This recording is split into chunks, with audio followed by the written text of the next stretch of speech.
Wing commander ಕ್ರೌರ್ಯ ವಿಕಾಸ್ ತಾಯಿ ಆಕ್ರೋಶ ವ್ಯಕ್ತಪಡಿಸಿದ್ದಾರೆ. ಶಿಲಾದಿತ್ಯ ವಿರುದ್ಧ ಮಾನನಷ್ಟ ಮೊಕದ್ದಮೆ ದಾಖಲಿಸುತ್ತೇವೆ. ವಿಂಗ್ ಕಮಾಂಡರ್ ಕ್ರೌರ್ಯಕ್ಕೆ ಈಗ ವಿಕಾಸ್ ತಾಯಿ ಆಕ್ರೋಶ ವ್ಯಕ್ತಪಡಿಸಿದ್ದಾರೆ. ಶಿಲಾದಿತ್ಯ ವಿರುದ್ಧ ಮಾನನಷ್ಟ ಮೊಕದ್ದಮೆ ದಾಖಲಿಸುತ್ತೇವೆ. TV9ಗೆ ಹಲ್ಲೆಗೊಳಗಾದಂಥ ವಿಕಾಸ್ ತಾಯಿ ಜ್ಯೋತಿ ಹೇಳಿಕೆ ಕೊಟ್ಟಿದ್ದಾರೆ. ಮಗನ ಮೇಲೆ IAF ಅಧಿಕಾರಿ ಶಿಲಾದಿತ್ಯ ಹಲ್ಲೆ ಮಾಡಿದ್ದಾನೆ. ಸಿಸಿ ಕ್ಯಾಮೆರಾ ನೋಡಿದಾಗ ಸತ್ಯಾಸತ್ಯತೆ ಗೊತ್ತಾಗುತ್ತೆ. CCTVಯಲ್ಲಿ ನನ್ನ ಮಗ ತಪ್ಪು ಮಾಡಿಲ್ಲ, ತಪ್ಪಿಸಿಕೊಳ್ಳುವಂಥ ಅಗತ್ಯ ಇಲ್ಲ. ನನ್ನ ಮಗನ ಬೈಕ್ಗೆ ಲೇಡಿ ಕಾರ್ ಟಚ್ ಮಾಡಿ ಕಿರಿಕಾಗಿರೋದು.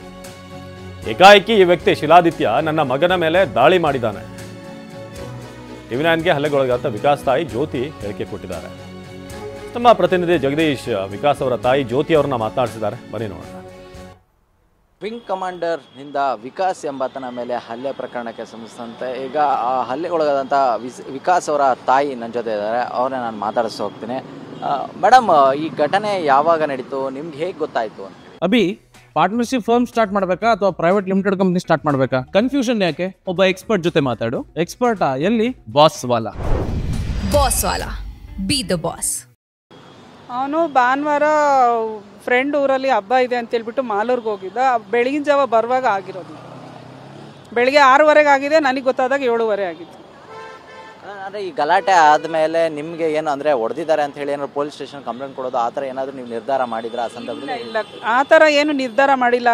ರೋಡಲ್ಲಿ ಗಾಡಿ ಟಚ್ ಆಗಿ ಒಬ್ರಿಗೊಬ್ರು ಮಾತಾಡ್ಕೊಳ್ಳೋದು ಅದೆಲ್ಲ ಸಾಮಾನ್ಯ. ಏನೋ ಚಿಕ್ಕದಾಗ ಆಗಿದೆ ಅಂತ ನಾನು ತಿಳ್ಕೊಂಡಿದ್ದೆ. ಬಟ್ ಇದು ದೊಡ್ಡದಾಗ ಆಗುತ್ತೆ ಅನ್ನೋದು ನಮಗೆ ಸಂಜೆವರೆಗೂ ಗೊತ್ತಾಗಿಲ್ಲ ವಿಷಯ. ಇದು ನಾವು ಕಂಪ್ಲೇಂಟ್ ಕೊಡಬೇಕು ಅನ್ನೋ ಥರ ಏನೂ ಇರಲಿಲ್ಲ. ಸಂಜೆ ಆದಂತಹ ಬೆಳವಣಿಗೆ ಏನಾಯಿತು ಅಂತ ಹೇಳಿ ಮೇಡಮ್? ಸಂಜೆ ಒಂದು 3 ಗಂಟೆಗೆ ಫೋನ್ ಬಂತು. ನನ್ನ ಫ್ರೆಂಡ್ ಮಗನಿಗೆ ಫೋನ್ ಬಂತು. ಅದು ಬೈಕು ಅವ್ರದ್ದು ತೊಗೊಂಡೋಗಿದ್ರಿಂದ ಆ ನಂಬರ್ ಪ್ಲೇಟಿಂದ ಅವ್ರನ್ನ ಇದು ಮಾಡಿ ಅಲ್ಲಿಂದ ನನ್ನ ಮಗನ ಹುಡ್ಕೊಂಡು ಬಂದರು. ಪೊಲೀಸರುಗಳು ಬಂದರು, ಬೈಯಪ್ಪನಹಳ್ಳಿ ಪೊಲೀಸ್ ಸ್ಟೇಷನ್ನಿಂದ.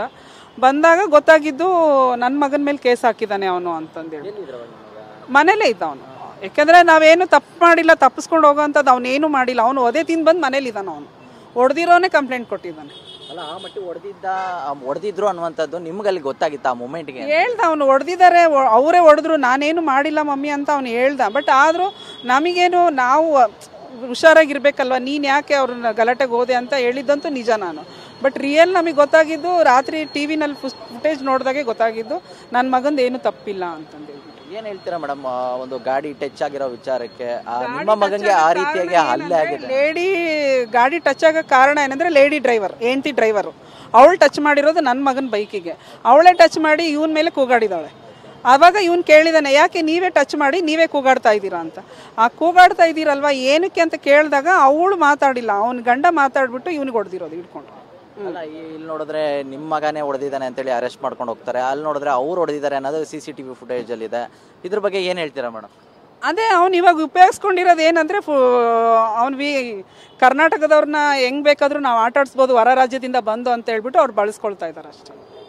ಅಲ್ಲ, ಒಂದು ಗಾಡಿ ಟಚ್ ವಿಚಾರದಲ್ಲಿ ನಿಮ್ಮ ಮಗನ್ನ ಒಂದು ಕನ್ನಡ ಹಿಂದಿ ಅನ್ನುವಂಥ ಒಂದು ವಿಚಾರವನ್ನು ತಕ್ಕೊಂಡು ಈ ರೀತಿಯಾಗಿ ಒಂದು ಸೃಷ್ಟಿ ಮಾಡಿ ಕಂಪ್ಲೇಂಟನ್ನು ಕೊಟ್ಟಿದ್ದಾರೆ ಅನ್ನುವಂಥ ವಿಚಾರ ಇದೆಯಲ್ಲ, ಇದ್ರ ಬಗ್ಗೆ ನೀವೇನು ಹೇಳ್ತೀರಾ ಮೇಡಮ್?